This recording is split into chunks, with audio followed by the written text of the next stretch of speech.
Sebelumnya, saya menganggap bahwa saya telah menerapkan pembelajaran yang berpusat kepada siswa. Selain itu, saya juga menganggap saya cukup berhasil dalam mendidik anak didik saya. Hal ini saya lihat dari beberapa hal, antara lain ketercapaian siswa dalam mencapai kriteria ketuntasan minimal mencapai 100%. Keberhasilan anak didik yang saya bimbing dalam mengikuti berbagai event lomba hingga mendapatkan juara, saya anggap sebagai sebuah keberhasilan. Hal lainnya, siswa yang disiplin dalam belajar dalam kelas, saya anggap sebagai sebuah hal baik. Selain itu, ketercapaian siswa dan keaktifan siswa dalam mengumpulkan segala tugas dan instruksi yang saya berikan, mulai dari pengumpulan tugas, pengerjaan LK, dan lain sebagainya, saya anggap sebagai sebuah keberhasilan. Namun, sekarang saya menyadari bahwa segala hal itu tidak sepenuhnya tepat. Saya ternyata masih belum melaksanakan pembelajaran yang berpusat kepada siswa.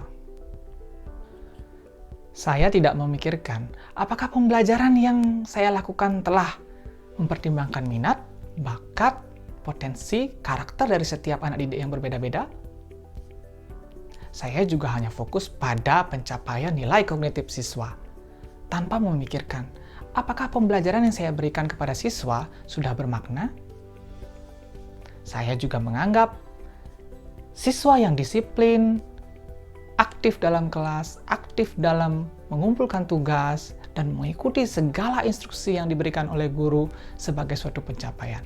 Namun, apakah mereka sudah merdeka dalam belajar? Setelah saya mempelajari materi filosofi pendidikan menurut Ki Hajar Dewantara, sekarang saya memahami bahwa pendidikan menurut Ki Hajar Dewantara adalah pendidikan yang menerapkan sistem AMONG.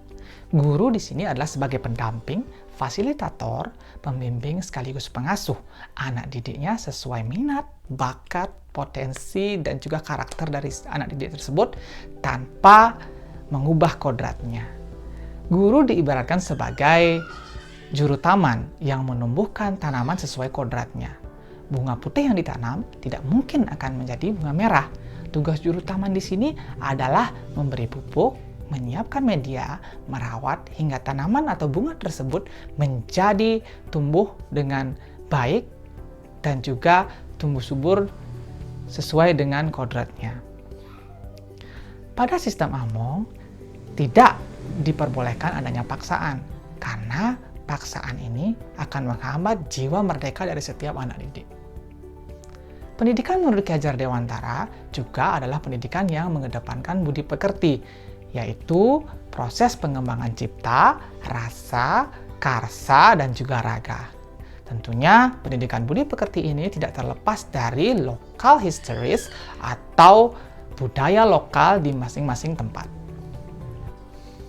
Selain itu, pendidikan menurut Ki Hajar Dewantara tidak terlepas dari dukungan Tripusat Pendidikan, yaitu pendidikan keluarga sebagai pendidikan utama pembentuk watak anak, kemudian yang kedua adalah pendidikan sekolah, di mana anak tersebut menuntut ilmu dan juga belajar adab, dan pendidikan yang ketiga adalah pendidikan di masyarakat, di mana semua ilmu tersebut akan dikolaborasikan atau mereka gunakan pada kehidupan di masyarakat. Yang harus saya terapkan dalam pembelajaran agar pembelajaran yang saya lakukan mencerminkan pemikiran dari Ki Hajar Dewantara antara lain, yang pertama, saya akan melakukan pembelajaran yang berpusat kepada peserta didik. Tentunya diawali dengan penerapan asesmen non-kognitif dan kognitif awal. Hasil dari asesmen ini akan saya gunakan sebagai acuan dalam menentukan materi, metode, kemudian strategi yang akan saya terapkan atau saya pilih.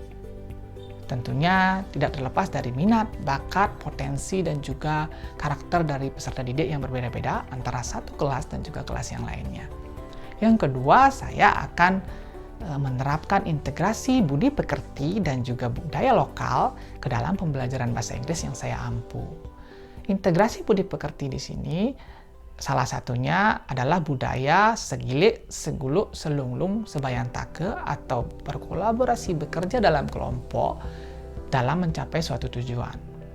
Sikap kepedulian dalam wujud trihite karana atau hubungan kita dengan Tuhan, hubungan kita dengan alam, dan hubungan kita dengan sesama manusia akan diintegrasikan juga ke dalam pembelajaran bahasa Inggris yang saya ampu, seperti penyisipan tema tempat suci atau tempat ibadah, kemudian alam atau wisata alam sekitar, kemudian bagaimana adat kebiasaan masyarakat yang berlaku atau ada di daerah lokal tersebut. Itu akan saya sisipkan dalam materi inti bahasa Inggris yang diajarkan. Yang ketiga, saya akan menjalin kerjasama atau menjalin hubungan yang baik dengan pihak masyarakat, sekolah, dan juga keluarga sebagai pendukung Tri Pusat Pendidikan menurut Ki Hajar Dewantara. Dengan adanya hubungan baik antara orang tua siswa atau wali, kemudian sekolah, dan juga masyarakat, tentunya akan sangat memaksimalkan atau mendukung pendidikan yang nantinya bermuara kepada pembentukan karakter atau peserta didik yang berbudi pekerti dan juga hidup sejahtera nantinya menuju students well-being. Sekian yang bisa saya sampaikan. Terima kasih atas perhatiannya. Saya ucapkan terima kasih.